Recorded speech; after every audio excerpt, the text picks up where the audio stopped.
la inflación a costa de esto. Creo que tenemos ya al otro lado a Diego Mateos, CEO en GS Integral de Servicios Energéticos. Diego, ¿qué tal? Muy buenas tardes. Hola, buenas tardes. Bueno, un gusto saludarle, como siempre. Le iba a decir, hoy hemos tenido datos de inflación, permítame que empiece por ahí, porque tiene mucho que ver con esto de la energía, ¿no? Ahora le preguntaré también por algunos cambios y etcétera, pero el Banco Central Europeo ya reconoce que no puede hacer mucho más con el IPC. Sigue subiendo tipos, sobre todo por proteger al euro, frente a un dólar que evidentemente sigue subiendo, pero no tanto por los precios. Precios que vemos que poco a poco se moderan, hablo de la general, pero con una subyacente que sigue disparada. Pero bueno, dentro de esa general es donde se suele contabilizar la energía, con la que está cayendo, con cumbre de jefes de Estado en el día de hoy por el tema de Ucrania, con esa búsqueda de la paz, con, no sé, ¿qué escenario, Diego, tiene usted en la cabeza con respecto al IPC y la energía, como para que veamos si con la sequía que también está por venir, este verano se nos hace menos árido o conseguimos que de verdad baje la inflación vía energía? Pues vía energía el IPC se va a comportar bien, porque lo cierto es que está bajando mucho los costes de energía. El gas está, para que os hagáis una idea, está 10 veces más barato como estaba en agosto del año pasado, y 10 veces, o sea, estaba en 300 y pico en agosto, cotizaba 300 y pico, ahora cotiza por debajo de 40, muy por debajo de 40, en 33 o así, está cotizando el megavatio de gas. La energía eléctrica está cotizando también alrededor de unos 80, 75, 80 euros el megavatio, cuando el año pasado de media pagamos 200. Es decir, se está notando mucho que, bueno, que está habiendo volvemos un poco, las aguas vuelven a su cauce y se va a comportar, yo creo que en positivo. Lo malo es que la inflación que pueda venir por la energía que fue cara en su día va a hacer que ahora se refleje en esa gente que tuvo que utilizar energía cara y que ahora ha tenido que subir los precios. Es decir, la segunda derivada es la que vamos a sufrir ahora, no en el precio de la energía, sino en los productos de gente que utilizó la energía el año pasado para producir bienes. Se llama inflación de segunda ronda, entre otras cosas, ¿no? Esa llegada tardía de la inflación, porque efectivamente los efectos de quien ahora te coloca el producto los sufrió para poder generar ese producto, ¿no? Algo parecido a lo que está ocurriendo, por cierto, en el campo, donde estamos viendo también muchísimos cambios. Sobre esto, sobre los cambios del mix energético y sobre hacia dónde va Europa. Se han inscrito ya más de 110 empresas a esas compras de gas conjuntas. Habla usted de esa caída de casi 10 veces del gas con respecto al año pasado, a estas fechas del año pasado. Sí. Más de 110 empresas inscritas para el programa de compras conjuntas. ¿Lo ve mucho, poco? ¿Podría ser el primer éxito de Europa como lugar común? Me parece bien. Pues mira, es totalmente una incógnita. No sabemos lo que va a ser. Está claro que un gran éxito no puede ser cuando solo se han inscrito 110 empresas, con la cantidad de empresas que tenemos en Europa. En un mercado a la baja, como es el del gas en este momento, hacer una compra conjunta, lo cierto es que no tiene mucho sentido. Esta compra conjunta venía dentro de los objetivos que se marcó Europa para paliar esas subidas del gas que hubo el verano pasado, por un momento de histerismo para poder llenar los almacenes, y el objetivo era que el 15% de esa capacidad de almacenamiento que tenían los países miembros, que hicieran una compra conjunta que fuera por como mínimo de ese 15% que tiene de almacenamiento. Lo cierto es que este año no creo que haya ese histerismo a la hora de comprar gas en agosto, corriendo, pensando que no nos iba a dar tiempo a llenar los almacenes, desde el momento en que los almacenes ya están ahora al 64% de su capacidad, cuando hace un año por estas fechas estaban en el 30 y tantos %, es decir, prácticamente a la mitad. Y luego con una empresa lo que quiere sobre todo es flexibilidad, ¿no? Entonces, en un mercado a la baja, ¿qué buscas? Flexibilidad y poder adaptar esos precios que van bajando lo antes posible. Entonces, no creo que sea un gran negocio, porque imagínate que si ahora te cierra un precio en un contrato bastante leonino para los próximos 12 meses, el gas sigue bajando de precio, pues posiblemente acabas pagando más de lo que podías haber estado en un contrato indexado. Te da cierta seguridad de que el precio no te va a subir, pero viendo un poco cómo vienen los futuros del gas, no creo que haya muchísima variación, a no ser de que aparezca un cisne negro por ahí que haga que todo esto vuelva a saltar por los aires.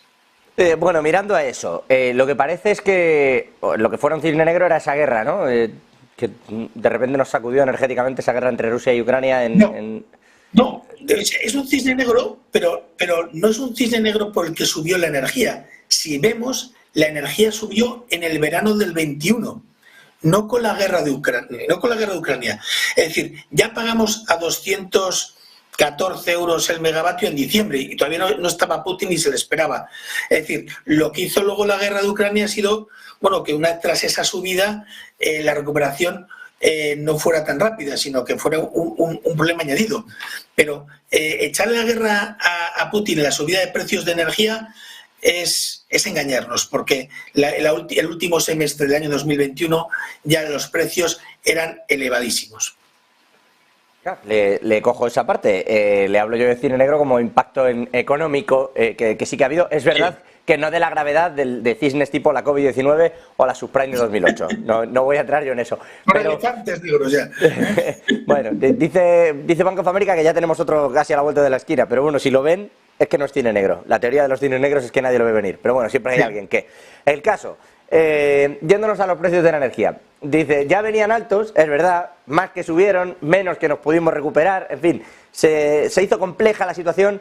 Parece que ahora no solo nos hemos acostumbrado, sino que incluso hay una parte de cinismo en esto de las sanciones europeas a Rusia, que consiste en imponer sanciones pero luego hacer lo que uno quiera. Lo digo en particular, por ejemplo, ocurre en España, que hemos comprado niveles récord de petróleo ruso. Esto ha pasado, en medio de las sanciones, o sea que, pero con todo y con esto, y con lo que estamos viviendo, mirando al futuro, con todo este mercado visto, y con Rusia está exportando ahora mismo el mayor nivel de petróleo, incluso desde antes de la invasión. Sí. O sea, lo digo porque para el que esté pensando en las sanciones y la jugada, nos hemos acostumbrado ya, que es a lo que yo venía, a todo esto. Esto va a hacer también, evidentemente, que bajen los precios, porque parece como que se nos ha anestesiado el cuerpo.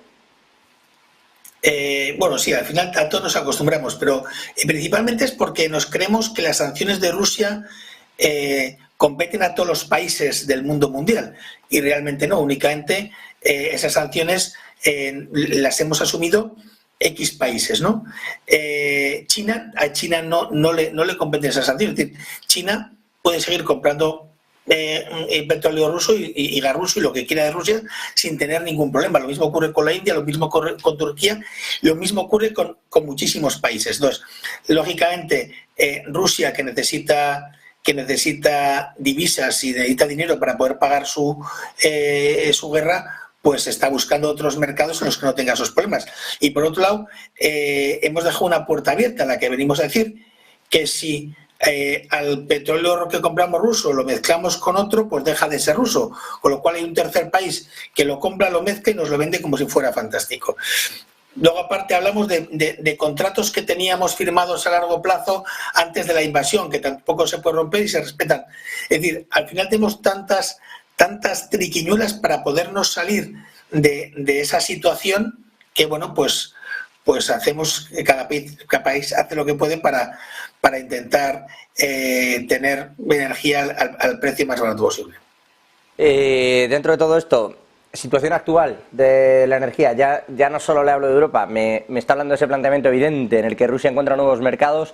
Estados Unidos ya el 60% de sus reservas nos las manda directamente a Europa, claramente se ha convertido en un sustituto de ese gas ruso. Canadá le ha sacado cierta tajada a todo esto. Ha habido una reconfiguración, si me permite, del mercado energético. ¿En qué punto lo ve usted? ¿Cree que ya existen esos famosos bloques económicos, ya existen desde el prisma energético o no está tan claro? Bueno, yo creo que va a ser este invierno, va a ser un poco la prueba de fuego la que consolide la situación actual. Está claro que si hay un momento en el que hay una paz con Ucrania, volveremos a repartir la baraja y las reglas del juego sean diferentes. En toda esta situación, como bien dices, el que más tajada ha sacado de esta situación ha sido Estados Unidos. Estados Unidos ha conseguido sustituir a Rusia como uno de los principales suministradores de energía de Europa a un precio encima históricamente más caro, con lo cual nos hemos empobrecido bastante, él se ha enriquecido y hemos salido ganando hemos salido perdiendo en esta situación. Entonces, si los bloques se están haciendo, pues sí se están haciendo. También hay que pensar que el mix energético europeo está cambiando. Las políticas energéticas europeas de aquí al 2035 pues van a cambiar. El gas lo vamos a demonizar y el petróleo también, con lo cual esos productores de gas y de petróleo irán hacia otros países consumidores de gas y petróleo que no estén absolutamente nada vinculados con las reducciones de CO2, como puede ser China o la India, y más o menos aquí tendremos un mix diferente y se tiene que reconfigurar, porque lógicamente los demandantes de energía van a ser diferentes a los actuales, y los productores también. Entonces, bueno, va a haber una reconfiguración de todo. Yo creo que todavía no están los bloques totalmente definidos y que dependiendo de lo que pase geopolíticamente en los próximos meses, pues bueno, pues empezaremos a ver cosas diferentes. Incluso días, estamos ahí en ese punto en el que hoy teníamos un enviado de paz, en teoría especial, Li Hu, a Ucrania por parte de China. Tenemos al presidente Zelensky con Rishi Sunak, con Ursula von der Leyen, con Olaf Scholz, con la cumbre de jefes de Estado directamente esta misma noche. Vamos a ver qué ocurre. Diego Mateos, CEO en GESA Integral de Servicios Energéticos. Siempre es un gusto, la verdad, escucharle explicar clarito lo que ocurre con el mercado energético. Un abrazo. Muchas gracias. Un abrazo.